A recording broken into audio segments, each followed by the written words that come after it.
2025 সালে champions trophy Bangladesh দল যাত্রা শুরু করবে ভারতের বিপক্ষে 20 ফেব্রুয়ারি দুবাই আন্তর্জাতিক ক্রিকেট স্টেডিয়ামে ম্যাচের মধ্য দিয়ে।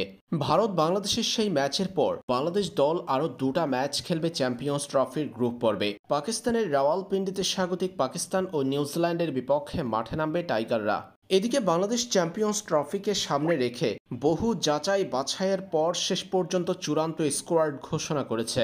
15 সদস্যের সেই স্কোয়াড থেকেই চূড়ান্ত হবে টাইগারদের ম্যাচের একাদশ। প্রতি ম্যাচে বাংলাদেশের সেরা একাদশে কারা থাকতে পারেন সেটা নিয়ে চলছে আলোচনা, বিশ্লেষণ চলছে টাইগারদের নিয়ে। সম্প্রতি সময়ে পারফর্ম করা টাইগার ক্রিকেটারদের নিয়ে সেরা একাদশে চ্যাম্পিয়ন্স ট্রফির ম্যাচগুলো খেলবে বাংলাদেশ।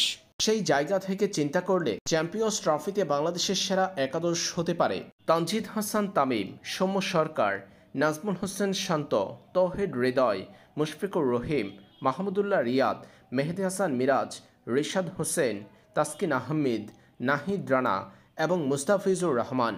প্রথম ম্যাচে ভারতের বিপক্ষেও এই একাদশ নিয়ে মাঠে নামতে পারে বাংলাদেশ, যেখানে থাকবে 3 পেসার, 2 জন স্পেশালিস্ট স্পিনার লেগি রিশাদ ও মেহেদী হাসান মিরাজ। অলরাউন্ডার হিসেবে দেখা যাবে মাহমুদুল্লাহ রিয়াদ ও মিরাজকে।